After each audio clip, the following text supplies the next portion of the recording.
There's a can in my pantry that I've been walking past for 3 months without opening. Carnation evaporated milk. I bought it for a recipe that called for half a can, used that half, put the rest back on the shelf, and forgot about it. Last week I finally picked it up. And I started thinking, this is exactly the kind of thing my grandmother never forgot about. In my grandmother's kitchen, an open can of evaporated milk didn't sit on the shelf for 3 months. It was gone by Thursday. Into something. Into everything, actually. Because evaporated milk wasn't a specialty ingredient she kept for one recipe. It was a staple. One of the 6 cans that were always in the pantry, always cycling through, always doing something. I spent the last few weeks going back through her recipes, through old Betty Crocker cookbooks, through the weekly menus that women in the 1950s actually planned and executed. And I kept finding evaporated milk in places I never expected. This video is everything I found. What evaporated milk actually is, and why it was everywhere. Before the uses, 2 minutes on what this product actually is, because the chemistry behind it explains why it was so useful. Evaporated milk is whole cow's milk, with about 60% of its water removed through careful heating. What remains is concentrated, almost twice the protein and fat of regular milk, plus a faint caramel note from the Maillard reaction that happens during the heating process. That concentration makes it behave differently from fresh milk in cooking. It doesn't separate under high heat the way fresh milk can. It produces a creamier texture in custards and sauces than fresh milk, because the higher protein content creates a more stable emulsion, and when diluted back to normal proportions with water, it tastes remarkably close to fresh milk, which is exactly how it was used as a milk substitute during wartime rationing, when fresh milk was harder to get. Here's what surprised me most when I started researching this. Evaporated milk was the original set-it-and-forget-it dairy ingredient.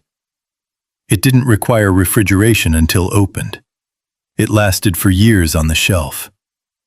In a kitchen where the milk delivery happened twice a week and fresh milk was rationed, a pantry full of evaporated milk cans meant you were never caught without dairy for a recipe. My grandmother kept 6 cans in the pantry at all times. I never understood why until I started making the list of what she did with them. Use 1. The substitute for cream in everything. This was the foundational use. Evaporated milk as a cream substitute, in soups, in sauces, in casseroles, in anything that called for cream or half and half. The substitution works because of the fat concentration.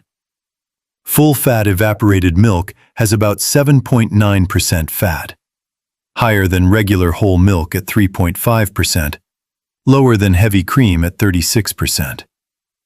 In most cooked applications, this concentration is close enough to half and half to be nearly indistinguishable in the finished dish. And it has one significant advantage over fresh cream: stability under heat.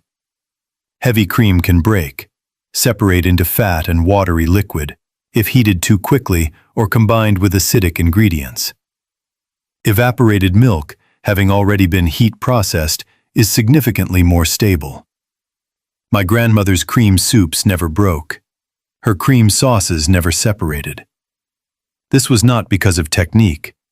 It was because of what was in the can. I tested this directly. Same cream of mushroom soup recipe.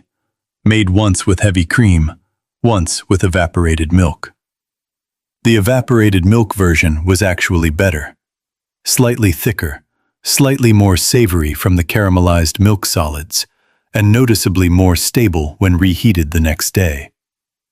The can I had been walking past for 3 months would have made 6 cups of cream substitute. I had been paying $4 for a pint of cream instead. Use 2. Fudge and candy. This is the use that surprised me most. Not because it's unusual, but because of how central it was.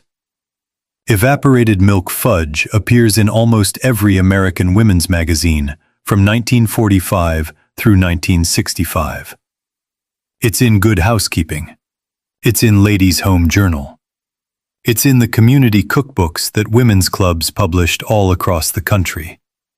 It was ubiquitous. The reason? Evaporated milk's concentrated milk solids and proteins make it better for candy than fresh milk.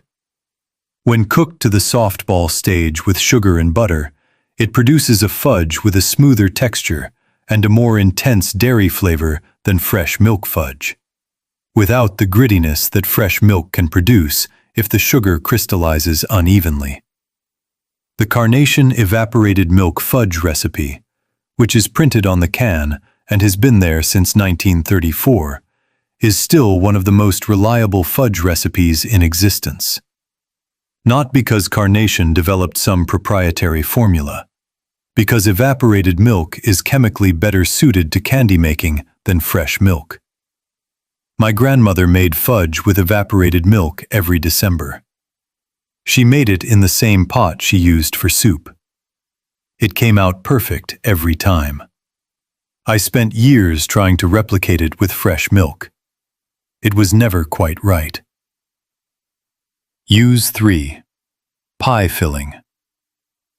Pumpkin pie, sweet potato pie, custard pie. All of them. Evaporated milk. The role of evaporated milk in a baked custard filling is specific. When combined with eggs and sugar and baked in a pie shell, the concentrated proteins in evaporated milk create a firmer set at a lower egg-to-liquid ratio than fresh milk would. The filling holds its shape when sliced. It doesn't weep liquid onto the crust the way a fresh milk custard can. The original Libby's pumpkin pie recipe, the one printed on the can of pumpkin since 1950 and still the most made pumpkin pie in America, calls specifically for evaporated milk. Not cream, not fresh milk, evaporated milk. This was not a compromise. It was the correct ingredient. I have made this pie probably 40 times. The first 20 were from my grandmother's index cards, which specified evaporated milk. The next 10 I made with heavy cream, experimenting. The last 10 I made with evaporated milk again, because the cream versions, while richer, didn't set as cleanly and didn't slice as well. My grandmother was right. The can was right. Subscribe and leave a like if you have a can of evaporated milk in your pantry right now that you've been walking past. The bell means you won't miss what's next. Why pantry cooking was better than just cheaper. I want to stop here and say something about the philosophy behind this ingredient, because it's the thing that keeps coming up as I research the cooking of this era. The 1950s American grandmother cooked with pantry ingredients not only because they were affordable and shelf-stable. She cooked with them because she understood how they behaved. She knew that evaporated milk wouldn't break in a sauce. She knew it would set firmer in a custard. She knew it would produce smoother fudge than fresh milk. She had tested these things, not in a food science lab, but over years of making soups and pies and candy in her own kitchen. This is the knowledge that gets described as simple home cooking, as if simple means unsophisticated. It wasn't. It was cooking grounded in understanding of ingredients. The pantry ingredient wasn't a limitation. It was a choice based on what it actually does. We replaced that understanding with a market full of specialty products. Heavy cream for one application, half and half for another, creme fraiche for another. Each one with a different shelf life, a different price, a different fragility under heat. My grandmother had one can. It did everything. Not as a compromise, as a deliberate choice made by someone who understood what she was working with. Use 4. Mashed potatoes. This one I learned from watching rather than from a recipe. My grandmother never added butter and fresh milk to mashed potatoes separately, the way most recipes instruct. She warmed evaporated milk, slightly diluted, with butter, and added the warm liquid to the potatoes all at once. The result was mashed potatoes with a texture I have spent years trying to replicate. The science. Cold milk added to hot mashed potatoes drops the temperature rapidly, which can cause the starch to seize and produce a gluey texture. Warm liquid maintains the potato's starch structure in its gelatinized state, allowing it to absorb the fat and liquid smoothly. The higher protein concentration in the evaporated milk also contributes. The proteins coat the starch granules and create a silkier, more cohesive texture than regular milk. This is why restaurant mashed potatoes taste different from home mashed potatoes. Restaurants use warm cream. My grandmother used warm evaporated milk. The mechanism is the same. The price is different. Use 5. Coffee. This is the one that gets the most skeptical reaction when I mention it, and the one that converts the most people when they actually try it. Evaporated milk in coffee. Not as a substitute for cream when there's nothing else, as a deliberate choice. Evaporated milk's concentration and its slight caramel note from the Maillard reaction during processing adds a depth to coffee that regular milk doesn't. The fat content creates a creamier texture than milk. The proteins foam when the can is cold and the coffee is hot. It's somewhere between cream and condensed milk in its effect. In Southeast Asia, evaporated milk in coffee, particularly in Vietnamese and Malaysian coffee culture, is not a compromise. It's the correct ingredient, as deliberate a choice as single-origin beans or a specific brewing method. My grandmother put a small pitcher of chilled evaporated milk on the table at every Sunday breakfast. Not cream. Not the little creamer containers that arrived in the 1960s and replaced everything. A small white pitcher with the can on the counter beside it. I switched to evaporated milk in my morning coffee 6 months ago. I haven't gone back. Use 6. Ice cream without a machine. This is the recipe I wish I had known 20 years ago. Evaporated milk, chilled until nearly frozen, then whipped until it triples in volume. Sweetened with sugar, flavored with vanilla or with whatever was available, canned peaches, crushed cookies, cocoa powder, and frozen in a covered container. No machine, no churning, no special equipment. The physics. Evaporated milk, when extremely cold, whips similarly to heavy cream because of its fat and protein concentration. The resulting foam, when frozen, maintains its airy structure, producing ice cream with a texture that is smoother than still frozen fresh milk desserts and considerably cheaper than a cream-based ice cream. My grandmother made this in summer when the grandchildren came over. She made it in a metal bowl that had been in the freezer for an hour. She whipped it with a hand mixer for 4 minutes. She added sugar and vanilla and whatever fruit was in season. She put it back in the freezer for 3 hours. It was the best ice cream I've ever eaten. I've made it twice this summer. The second time I added crushed graham crackers and canned peaches. My guests asked for the recipe. I told them, 1 can, a cold bowl, 4 minutes. Use 7. Cream of anything soup. Cream of mushroom, cream of celery, cream of tomato, cream of chicken. All of them, made from scratch with evaporated milk, take 20 minutes and cost about $1. The 1950s cream soup formula was consistent. Sauté aromatics in butter. Add flour to make a roux. Add warmed evaporated milk gradually while whisking. Add the main ingredient, mushrooms, celery, tomato, and season. The evaporated milk produces a soup that is thick, stable, and reheatable without breaking. The roux gives it body. The caramelized milk solids in the evaporated milk give it a savory depth that fresh milk soups don't have. This was also the base for the casserole, the famous 1950s casserole, where cream of mushroom soup, made from scratch or from a can, was combined with protein and starch and baked under breadcrumbs or crushed crackers. I make the mushroom version every other week now. The total cost per batch, about $3.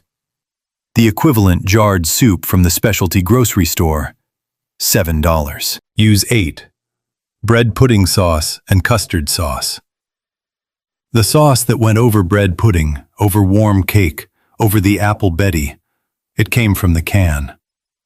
Equal parts evaporated milk and sugar, cooked together until slightly thickened.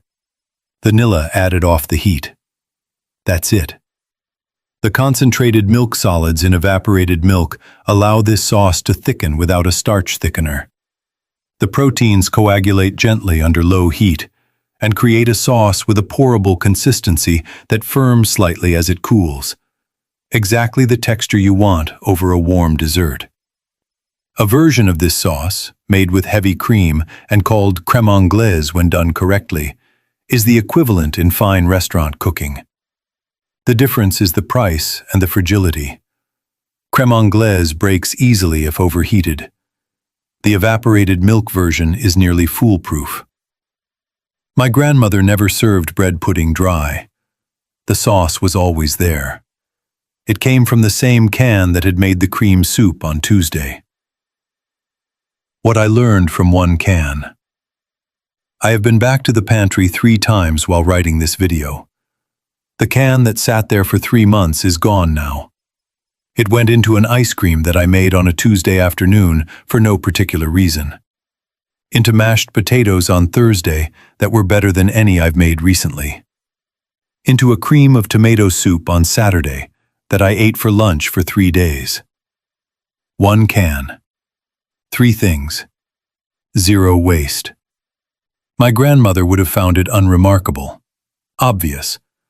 The natural thing to do with a can. I found it revelatory.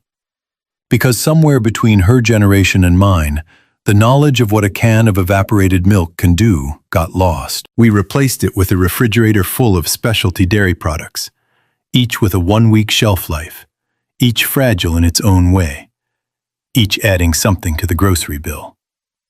She had 1 can. It lasted a week. It did everything. 8 uses. 1 can. Almost nothing wasted. Cream substitute for soups and sauces that doesn't break under heat. Fudge that sets smoother than fresh milk. Pie filling that holds its shape when sliced. Mashed potatoes that taste like a restaurant made them. Coffee that's richer than milk and more interesting than cream. No machine ice cream that takes 4 minutes of actual work. Cream of anything soup from scratch for $1. And a dessert sauce that goes on everything without failing. Tell me in the comments, what's in your pantry right now that you've been walking past? Not just evaporated milk, anything. Because that thing is probably the start of 3 meals that haven't happened yet. Like the video if the ice cream recipe surprised you. And subscribe if you want to keep finding things like this. The best pantry is the one that never runs out of ideas.